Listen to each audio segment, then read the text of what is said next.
Welcome back to Politics Nation, live from Los Angeles with a story that changed this city and this country. 4 Los Angeles police officers were caught on camera brutally beating motorist Rodney King following what started out as a routine traffic stop. King was reportedly hit more than 50 times with a baton and kicked 6 times by the officers. He suffered permanent injuries, including kidney damage. He says his right cheek is still numb, and to this day he still gets headaches. The video sparked national outrage and calls for justice from all corners of the globe.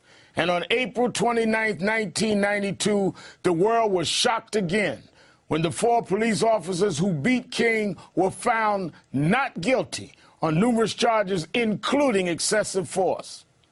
The jury, in the above entitled action, find the defendant not guilty of the crime.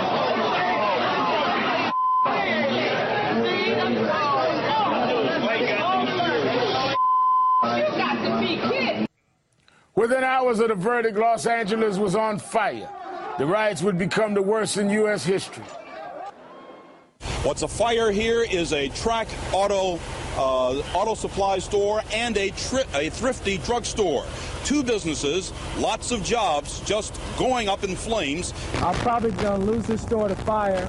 We hire about 350 employees. People looted everything from drugstores to supermarkets to donut shops to video arcades. At least 53 people died and billions lost. Scores of businesses were looted and burned to the ground. One chilling incident viewers saw: tow truck driver Reginald Denny pulled from his rig and nearly beaten to death on live TV. At the height of the violence, though, Rodney King himself made an urgent, emotional appeal to the city. I just want to say, you know, can we all get along? Can we get along? Can we stop making it horrible for the older people and the kids?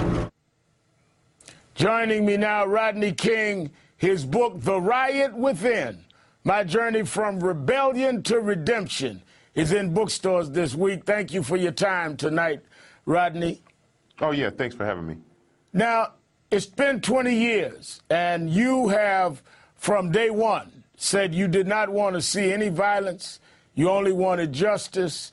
And 20 years later, the country has grown, has changed, yet we still have a lot of challenges. In your book, The Riot Within, that people can get now at bookstores, you said, I don't want to be remembered as the person who started the riots. I'd like to be remembered for the person who threw water on the whole thing, part of the solution. You know, I want to be remembered as the person who tried to keep peace in this country, that I did my part.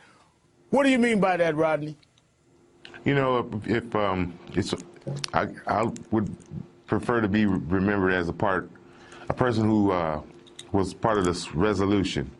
You know, not a part of the problem, because you know, we got a younger generation that's that's growing every year. You know, there's a new adult people coming into this country and kids being born in this country, and we have to leave a legacy for them, something for them so it'll be easier for them to deal with problems, issues that come up, you know, just like civil rights leader and, you know, white, black, colors, you name it, people that has made a movement towards peace and nonviolence all the way up to this point. You know, it's important that we keep that going, and I tend to do my part. Now, you have written this book, and you've talked about your journey and what you've gone through, and you've emphasized that it was never about black and white to you. It was right and wrong. In fact, it was a white who videotaped the beating of you, and had that white not videotaped that and put it out, most of America and many of us may never have known you were telling the truth that night, because you were, in fact, arrested and charged by those police until that video came out. Yeah, and that's correct. It was a hurting, lonely feeling, you know, to think that no one cared and I wouldn't be able to tell anyone. And, you know, I can just imagine how many people are dead and locked up in jail involved in, you know, the same type of situation, you know, no one believes them. And it's a horrible feeling. it's a horrible feeling, you know, to be at home in your own country and have to feel like that. Now, I'm in Los Angeles tonight where community leaders are doing a series of days of saying we've got to grow, we've got to make sure, yes, we still have challenges, but we cannot resolve them with violence, because with all that violence, it really didn't make matters better. In many ways, it burned down the communities of the people that were outraged. And we must really try to build rather than burn and change the things that are wrong in society, not succumb and act in a way that you've said is wrong. One of the things that we faced with the Trayvon Martin case, his family, his parents are here tonight who have all called for peace no matter what the outcome of their case, and they're trying to encourage young people with conflict resolution. When you did my radio show with me yesterday, the day before yesterday, you said to me you knew the pain. You heard the 911 tape with Mr. Trayvon Martin, Mr. Zimmerman, and you really stunned me when you said you knew that cry, and you would hope that that cry is something that America understands in terms of victims and in terms of trying to make the system better. Explain what you meant. You know, I heard that same scream that Trayvon Martin screamed on that videotape. It's all too familiar.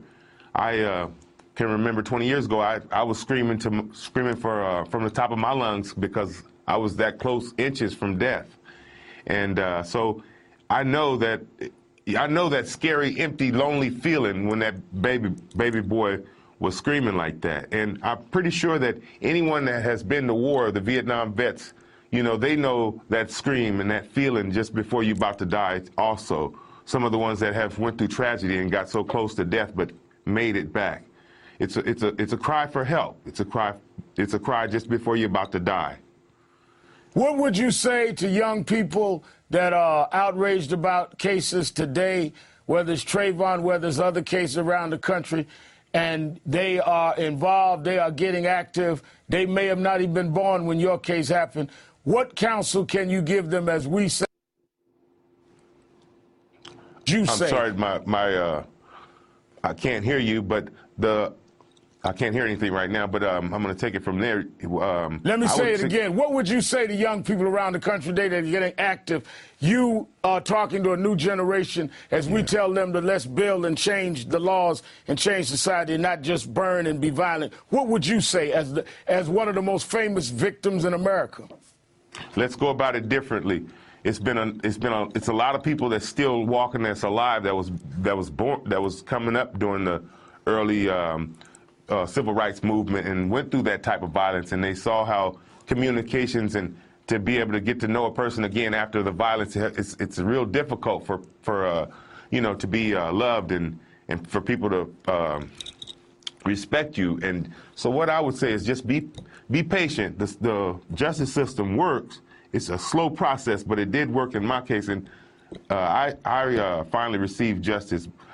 And another thing is that, you know, now it's new modern days. You know, we can get more, you know, by coming together and figuring out how to go about these issues rather than burning up our own cities, or rather than looking at different races like, you know, we holding a grudge and we don't even know why we're holding that grudge. You know, a lot of work has went in over the years, you know, and you yourself, Reverend, know that it's been a long road to get to this point in life, you know, as a human being, you know, sure. And it's no need of thinking that violence is going to get us anywhere, because we should be more civilized than that and come together and make things happen and be patient with the justice system. I'm not saying that because I received my justice. I'm saying that because I've experienced it.